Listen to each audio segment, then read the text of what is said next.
There's something odd about this environment. I'm not saying all in a good way. We have a hacker in the building. Did anybody spot the hacker this morning? Hotspot. I'm the hacker, believe me. Who spotted the hacker in the building this morning? Anybody? Oh. Okay. Somebody said he spotted the hacker. Please, can you show me? Sorry. I think there are a few of them.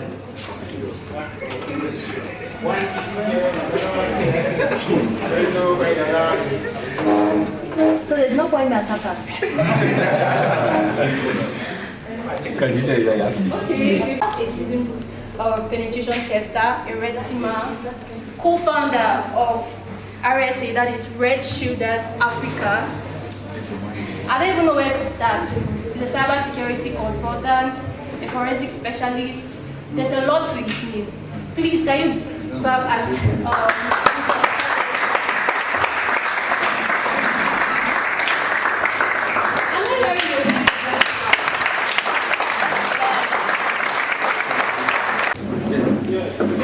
Okay. It's always a pleasure to be among people that think the same, people who think alike, people who have a common vision. It's easier to communicate. And in it, I mean, you set the base, I don't know where you are, but you set the base, an amazing foundation. So I'm just going to build on it. Yes, it's actually it. It's actually it. All right, okay. All right, so I will start my presentation with this. It's a show, right? We can all agree it's a show. So, you don't agree it's a show. All right, so I want to see those who see, if you are seeing the color that looks like green and green, something in the green and green family, put up your hand. Yes, put up your hand. All right. Okay. If you never know what we are talking about, put up your hand. If you didn't see any of those colors, either pink and white or green and gray, I'm not saying any of those. you're not seeing any of these colors. What do you say?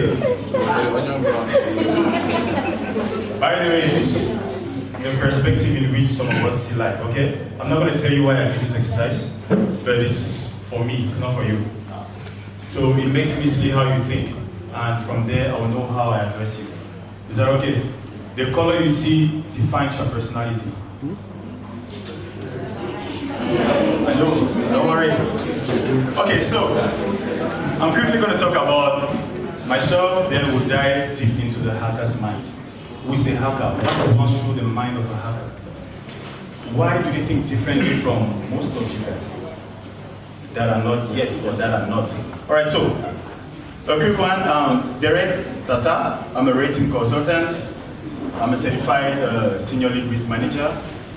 I'm a pen tester. So I get paid for breaking into things. It can be anything. The moment you have an information system within your confine, you pay me to break into it. I don't break for free. Okay, so that's what a pen tester does. Ethical hacker too. So I do a lot of hacking, like a whole lot of hacking, but ethically. The difference between an ethical hacker and another hacker that we may know the other guys, what we call the cyber criminals, is the mindset. We all do the same things, but I do mine with permission, but they don't do theirs with the permission. So they have maybe some personal gains or some selfish gains. Maybe this guy took away my girlfriend, I'm going to deal with him. For instance, oh, this guy, I want to get into my husband. Yeah, no. So this one was one of the biggest conferences I attended. Not biggest in number, but biggest in the caliber of people that were in there. Different people like secret services from different nations, police officers from different nations, Interpol and so on. And guess what? And I was one of the speakers. I always make sure, am I allowed to do this? So I always carry it here, and wherever I'm talking just hacking. I'm talking about what goes through the hacker's mind. I tell these people how these guys do it.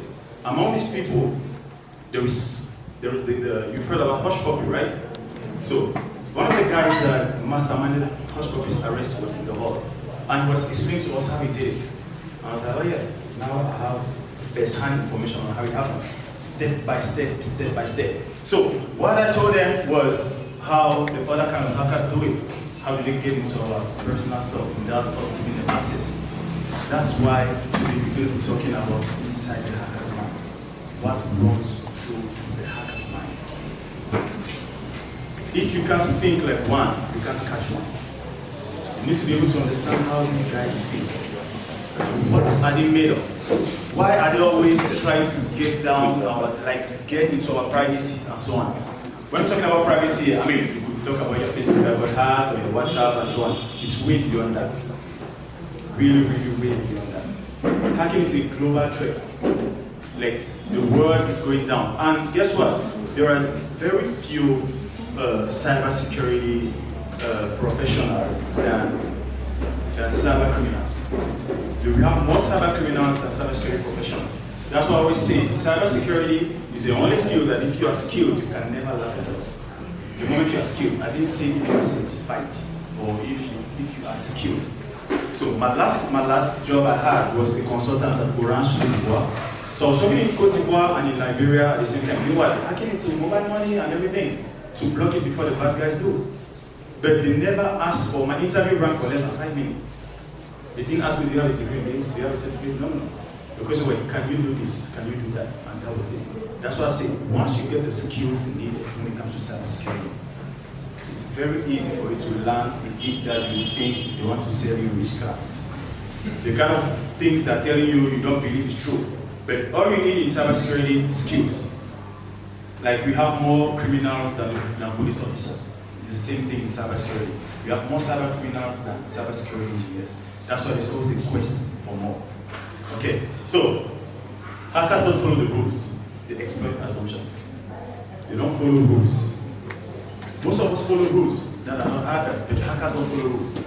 So when a developer thinks no one will ever input malicious code here, the hacker sees an opportunity.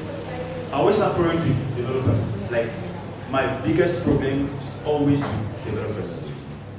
The moment they feel that their app can scan cassava leaves, that's all. Sorry, I mean, I'm not against anyone. But there is another layer on it, the secure part of it. Countries are attacking different countries because of data. The amount of data you feed into an AI or you feed into a platform, that's what these guys are looking for. So the moment you are like, the app is doing what I want it to do, the app is doing what I want it to do, and you forget about the security aspect of it, that's where the hacker steps in. He doesn't follow the rules. Mrs. Favor is calling the laptop there. Thank you. Alright, so click on the slide.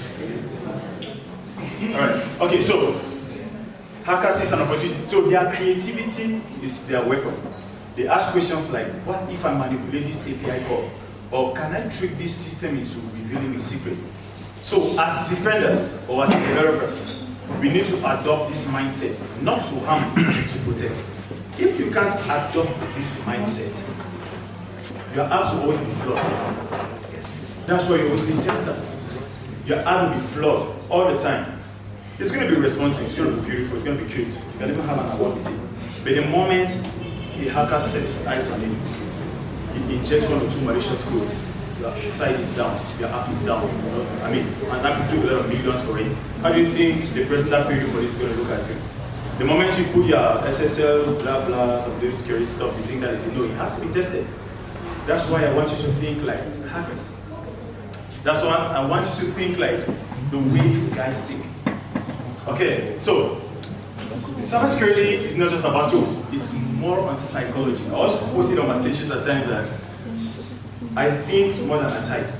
I can sit from my laptop for 2 hours, and for 1 hour, 30 minutes, I'm thinking. I'm like, okay. Then the rest of the 30 minutes, I type.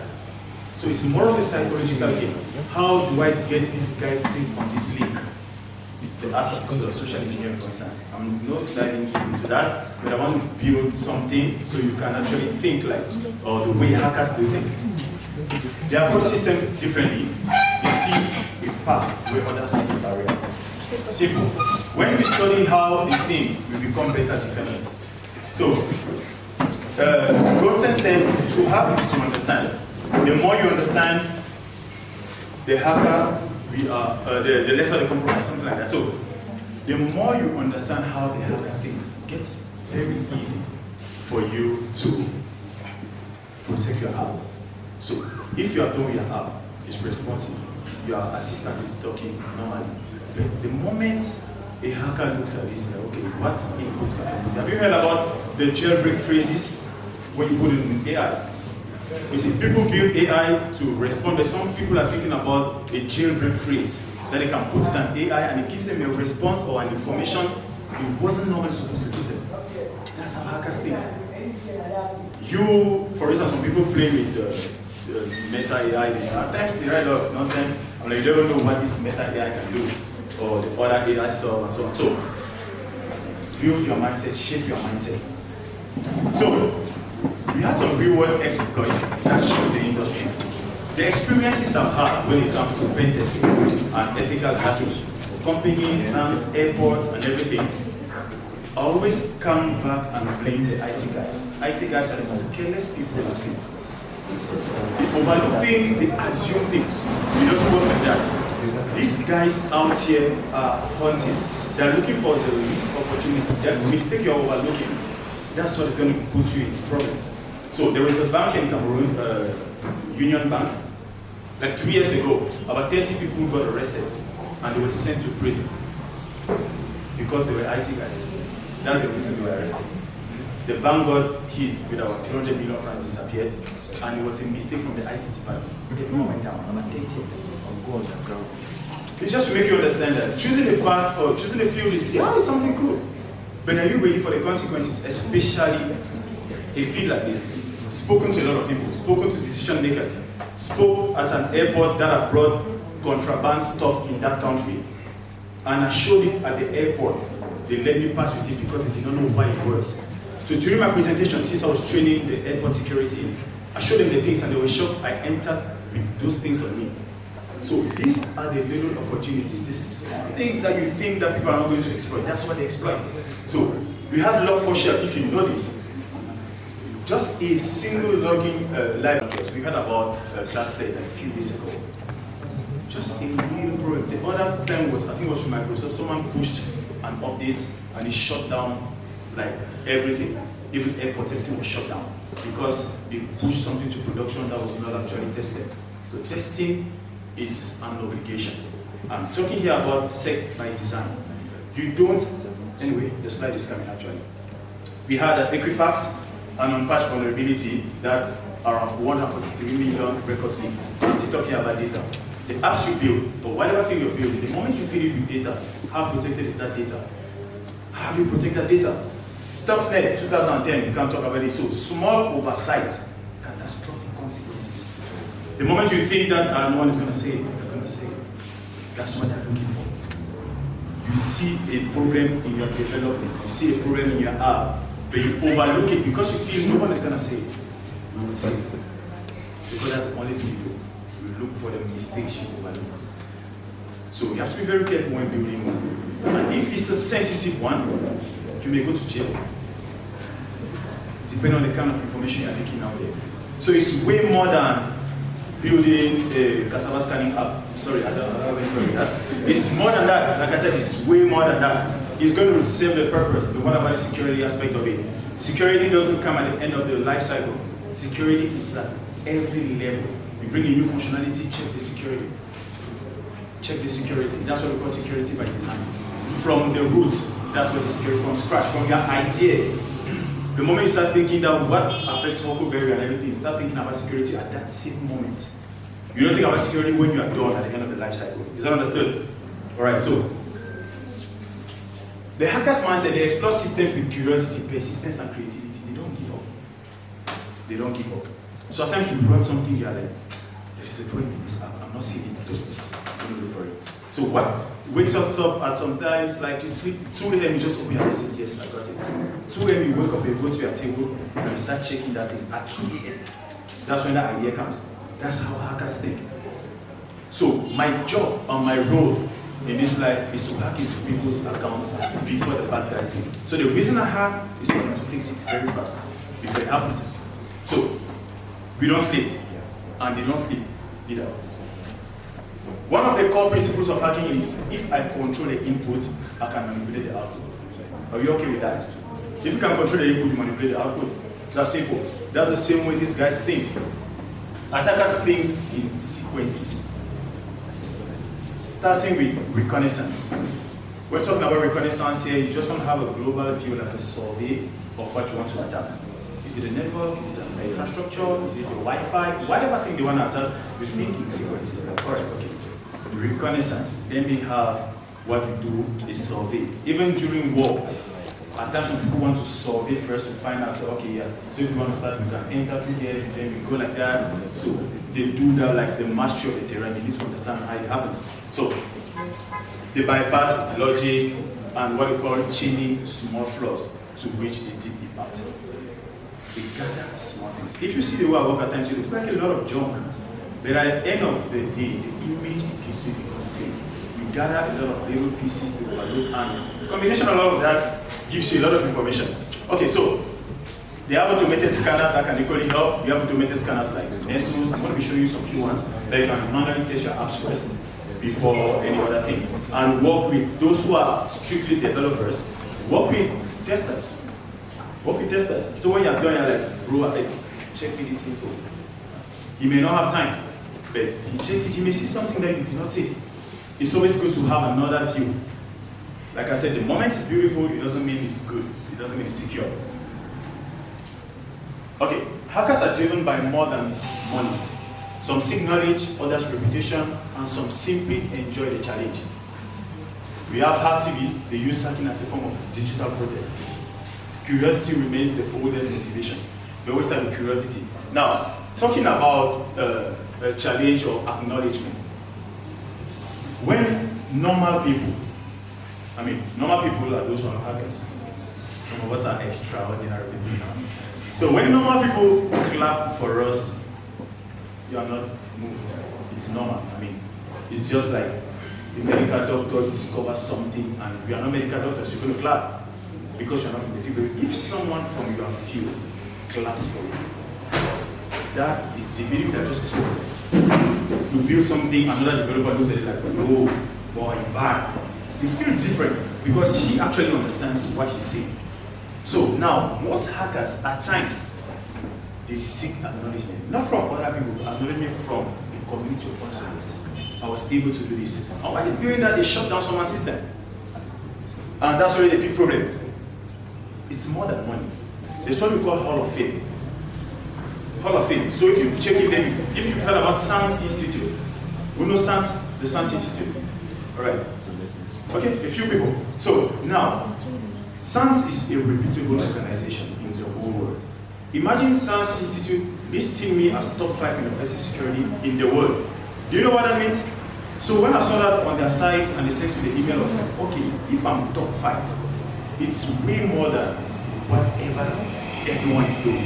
Or maybe my family clapping for me. They clap because they don't understand what I mean. They are just like, he's doing some progress. But if SANS Institute or IC Squared put you in the Hall of Fame, it's a lot. So at times, hackers do that to be on the Hall of Fame. But now on the Hall of Fame of the community of bad guys. Okay. Alright, so we have hacktivists, just like activists, but their own battle in the street. It's in the digital space.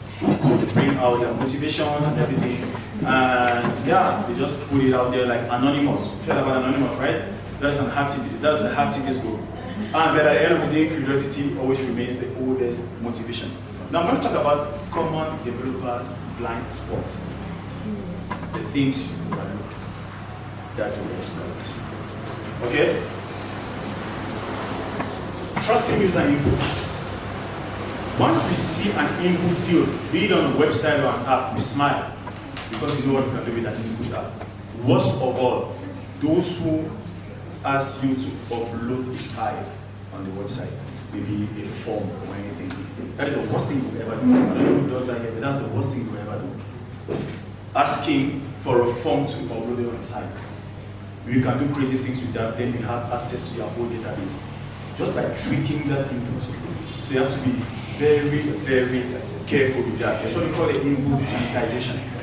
You need to sanitize your input. if I put a script in the input, what is going to happen? If they're asking for a name and an email, I put a script and another script. Is he going to respond? If you don't test those things, you test them to see if it's vulnerable to something like SQL injection. I put the secret keys, API keys and password. The moment I touch your API, if I can touch it, all right, outdated dependencies, like that's what we call it non-CVS, common vulnerabilities and exposures. So once you use outdated, maybe you are using an outdated, I don't know, the framework you're using, yeah, outdated one, that has a known vulnerability. You actually pray on that too. And overlooking error messages, like little data leaks, and so on. There are websites that when you log in, they tell you that this password was found on a data breach. Who has ever seen that? Like you log in on the website and they say this username and password was found on a data breach, especially using Chrome. You don't judge it if you've seen that. A couple of people. So once you saw that, what did you do? You still log in. Or you said you changed the password. What did you do? You continue, right? Yeah, of course. That's what I'm talking about. Overlooking error messages. At times you see an error message like that, you just overlook it. As long as you log in, you don't care about what happened. So, shifting left, security as a mindset. Okay? Now, we've heard about, what's said about the OWASP top 10? Alright, okay, perfect. So, these risks aren't theoretical, they are actively exploited in production systems.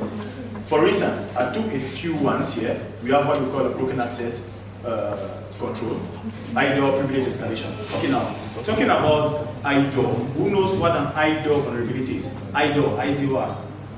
We've never seen it. So when you open a website and there is ID equal to maybe 003 or ID equal to 145, what's in that? In the URL. Alright, so now, there are probabilities that if you change, if the IDOR or ID says equal to 245, you change it to 246, there's a high probability you get another person's account just by changing that ID. So, most of the things I've seen during my pen testing, you see overlook these things. You need to make sure. From the last one, I even finished a restitution, I think it was 2 days ago. They had a crazy IDOR vulnerability. I could have access to everyone's account just by changing that ID up there. So we've got that broken access control. There's injection, there's SQL injection, cross-site scripting, and so on. Identification, authentication failure, weak tokens, brute forcing. Your website permits me to have a lot of brute forcing, a lot of password trials. Now it should be limited to a certain number. So login and monitoring failures. At times you never check to find out if someone tried accessing your account. You don't check that at all. And that's actually what you do. Once you realize you don't check if I tried accessing your account, I keep trying until I get the real password. So, now these are some other ones. Even experienced developers can miss critical issues. Here are some few common ones. It works, it's secure. That is a very big problem. The fact that it works is not equal to it's secure. Like I said, if you scan the cassava leaf and you see the sickness or whatever is affecting the cassava, it doesn't mean it's secure. I mean, not to you though. Alright, so over-reliance on front-end validation. It's wrong. Front-end, yes, but a lot of things can happen, like a whole lot of things, just because the front-end validation or the front-end looks good, the back end will be trash. When I get here, I interact and I do everything possible. Okay, so assuming frameworks handle security by default. That is like a sin. Assuming the framework you're using is going to handle security. Cloudflare does at times stop some few stuff. No, you need to manually improve your security. Like I said, security is not at the end. It's at every layer of production. New functionality, check about security. New functionality, security. New functionality, security. No logging or monitoring in place to detect an attack. So there is no logging. No logging, meaning that you don't have logs on your app. And that's very wrong. Why don't you have logs? How do you know if someone is trying to attack your app? You need to be able to have logs. From your logs, you see what the person is trying to do. And from there, you can actually focus more on the surface, the attack surface. Where was the person trying to enter? So try stopping that. So security must be part of the development life cycle. not an afterthought. You don't think about security at the end. Security is during, before, during, and after. Are we good? So, when hackers look at system, they focus on assumptions, exceptions, and edge cases. So, a login form is not just a form, it's an opportunity. I mentioned that here before. A login form is an opportunity, it's not a form. We see it as an opportunity to input scripts or codes for it, give us some information we will not give. So, a forgotten backup server is not an accident, it's a doorway. Hackers think in terms of possibilities, not rules. As the Java file famously puts it, a hacker is someone who looks at something and sees the magic behind it. We keep looking at how he sees the magic behind it. The magic is, how do I get access to this app? How do I have access to this bank? Believe me, the number of banks that I've had access to, I'm just glad I'm a nice person. Like a lot of them. So I'm just glad to call me most of the time to do my person. That's what makes my strength. That strength comes in when you're able to do evil and you decide not to do evil. That's what makes you strong. If you have the power to slap someone, you don't slap that person, you are very strong. So that's how we apply it here. Now, attackers versus defenders. There is a mindset clash. Now, attackers think freely. Defenders think within rules. What does this even mean? A defender must lock every door, but a hacker only needs to find one that isn't locked. As a defender, you need to make sure you lock every door. As an attacker, I'm looking for the door that wasn't locked. So, who has more work here? The defender, right? Defending is more difficult than attacking. If you never know. Defending is more difficult than attacking. Even in football, you know. Alright, so this imbalance is why defenders must adopt a hacker's mindset. Once you are locking your doors, you're like, okay, if I lock it once, it's a probability. If I lock it twice, if I check the window, if I do this, can they enter through this, can they enter through that? You are a defender when you think like an attacker. Hackers teach us to stay curious, challenge assumptions, and think creative about systems. They remind us about what security is never static, and that the smallest overlooked detail can become the biggest vulnerability. That small thing you overlooked, that can become the biggest vulnerability. All right, so what developers should do differently? This way we're going to be shutting down. What developers should do differently? Think like attackers. How can this be abused? Once you are building, how can this be abused? That should be at the back of your mind at every stage. How can this be abused? How can this be abused? How can this be abused? Okay? So, use threat modeling like Stripe, Jeremy has designed. Validate inputs and enforce access control server side. As spoken about input validation. What kind of input should be validated? Not any kind of input. So, automate security testing, SaaS, DAS, all these pipelines, DevSecOps, and so on. You need to be able to automate your security testing. Assume all inputs can be tampered with. That's what I was saying here. Assume all inputs can be tampered with. The moment you share inputs, like I said, maybe it's for a name, but we see it as a possibility to get into your backend, to get into your server. So you need to be able to sanitize all your inputs and access. Now, one powerful habit is a red team pairing. If you want to drastically improve in app security, or AI, or anything you're doing, the moment you want to improve on the security, make sure you always pair occasionally with the red team. Have a friend that is a red teamer, or a pen tester, or a hacker. Have one friend that is going to be doing that for you, because I'm not sure you can afford to be paying someone. I have a friend. Play with them. There are communities like this. You find them there. Some are there, they don't speak, that's their job. So, once they do that, walk them through your feature and watch them test it. You'll be surprised how fast assumptions get. You think that your app is the best one out there, the best, the most secure. The moment this guy thinks that tampers just with your input, or tampers with your iDrop vulnerability, or tampers with maybe excesses or anything, that's when you see how vulnerable, how exposed your app was. This collaboration fosters mutual understanding, it improves threat awareness, and it leads to more secure architectural decision.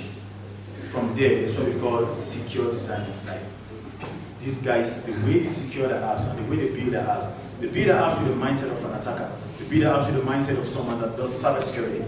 So now, I'm definitely going to share this. You can't read it from here, but these are the different fields that exist in cybersecurity. Cybersecurity alone has more than 28 units. We can be standing here, 28 of us, and we're doing cybersecurity, but we do different things. Okay? Cybersecurity is not hacking. If you do cybersecurity, was hacking. It's not. That's really a lot of things. We have, there's blockchain security that's already coming. We have what they call the blue team, we have the red team, we have the purple team, we have the cloud security, we have governance, risk, the infrastructure part of it, the operational security. It has everything. Some people are bloggers, but they blog only cybersecurity stuff. That's another part of cybersecurity. Some people are lawyers, they defend just cybercrime related crimes, if I can use that word. That's their own line. Some do forensics, some do malware analysis, some do pen testing, there are a lot of them. The final thoughts I have for you today. Attackers don't use your app the way you expect. Put that in your mind. Attackers don't use your app the way you expect. They think creatively and ruthlessly. They have no barrier. They break into things just like that. The best way to secure your product is to adopt the same mindset during development, not after, during. Security is not about slowing down delivery. It's about building systems that can withstand real world abuse. You think it's going to slow down your productivity, it's going to slow down your delivery, but look at the end of it. Is you're trying to build an app that's not going to be abused. There's some bad guys out there. So let's work together, developers and security teams, to build a stronger software community. So as you walk out of this room today, remember this: hackers are not defined by tools and exploits. They are defined by the courage to question what everyone else accepts. Question what everyone else accepts. They see walls and they look for doors. They see rules and they search for exceptions. They see the limits and push past them. So the world becomes safer not when we fear the hacker's mind, but when we learn from it. So think boldly, challenge assumptions, and defend creatively. Because in the end, the strongest cybersecurity comes from those who dare to think like the hacker. So thank you very much.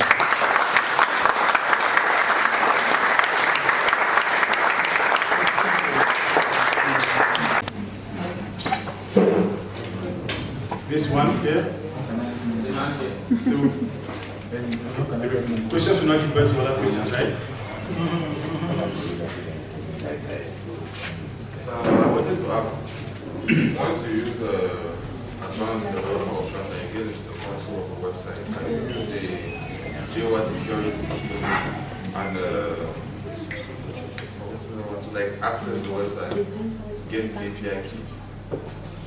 Very good and technical question. All right. So now it depends at the level where you saw them. So we can have 5 websites with different different kinds of vulnerability. But like I said, hackers think in sequences. Just accessing the developer option is only something that you need to have total access. So it depends on what you want to have access to. So if that is just part of it, it could be a combination of other things again. Can give you access. Why not? Yeah. Thank you. All right. What's okay?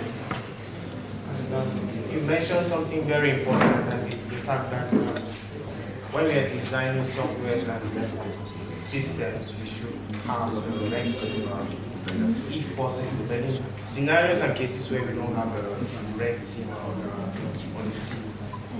What are resources or places that designers, developers can go to learn some security basics so that they are also informed and know how to design their systems with security, though it may not be the best. All right, thank you. That reminds me, I don't know why the slide is not here. There's a slide where I was talking about different sites where you can test for free. I don't know why I didn't see it there. Maybe they removed it.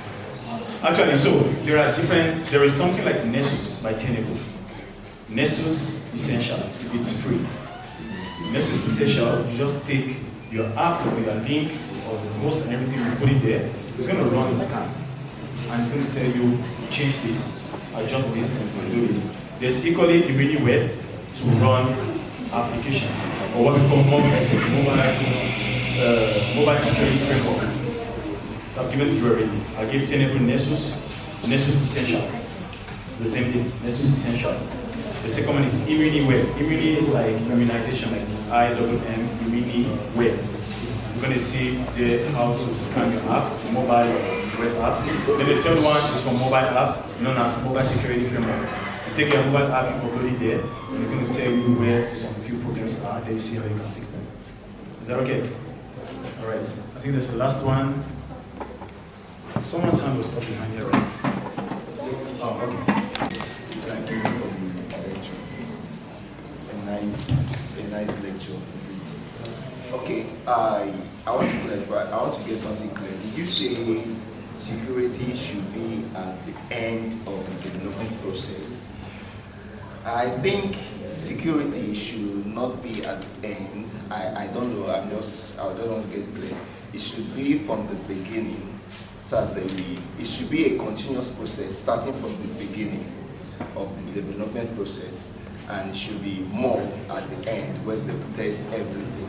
But keeping it to the end, I don't know, I'm just asking, keeping it to the end of the development process, don't you think it will bring this kind of going back and forth within the developers and the testers? Thank you. What did I say? Are we good? Yeah. All right, thank you. All right, I think we are done, so thank you again for having me.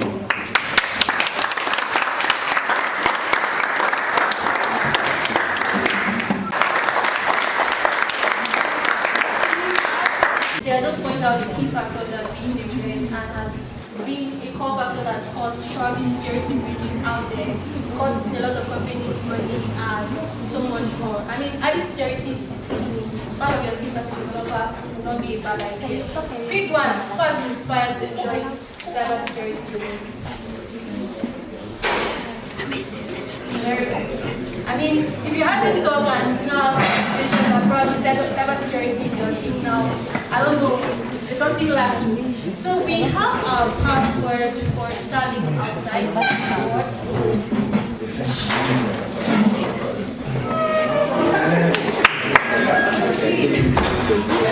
Please, let's be gentle.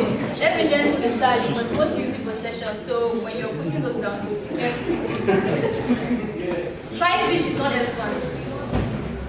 Apart from that, quick one, Mr. Derek, I found out that you were the co-founder for RSA, that's Africa, Red Shoe, that's Africa.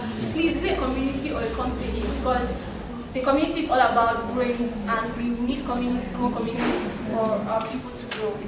All right, thank you very much for that question. So I didn't talk about that. I don't know, that skipped my mind too. Someone was frightening me here, so I just flew away. Yeah, so actually I have a company known as Cyber Defense, and I'm a co-founder of Red Shielders Africa. So I didn't talk about Cyber Defense because it's the company. The Red Shielders Africa is the community. It's a community that speaks about cybersecurity, the different opportunities we have in cybersecurity. And most of the time we pick people from that community to accompany us on some of the jobs we do. So what we do is, you may come as a beginner, an intermediate, or an expert. But what we're trying to do, we are trying to build a community where cybersecurity is not a myth. So most of the people look at it like maybe hacking or something for some kind of people. So what we do, we try to demystify what cybersecurity is. We bring people that do cybersecurity together, because cybersecurity is not an island. It's not an island. You can't progress alone. That's why I always have a team working with me. You can't progress alone. So this community is actually to bridge the gap that exists between different cybersecurity enthusiasts that exist in Cameroon, for now in Cameroon. So we started a training session, or let me say a community coming together of cybersecurity. So the last one we did was in Bamenda, like 2-3 months ago. Yeah, something like that. So we did one here in Bamenda. The other one's in Boya, Yaoundé. The last one's going to be in Douala, but it's going to be like a hacking festival. The hacking festival where we're going to be bringing people from all over the world to come and talk cyber, to come and talk about the kind of things they see when they are in front of their computers. And at the end of the day, there's going to be a competition, the red team against the blue team. So it's going to be like a 2 days kind of attack stuff. The red team is going to be attacking, the blue team is going to be defending. A lot of amazing experiences that's gonna be. So when the time comes, I guess you will definitely have the date of the Hacking Festival that's going to be coming soon, and it's going to be the first time it's happening in Cameroon, right? So that's what Red Shield is. Thank you very much. Community, there is a Telegram community where we share a lot of opportunities coming from jobs to books to notebooks, and we always have, or most of the time we have live sessions.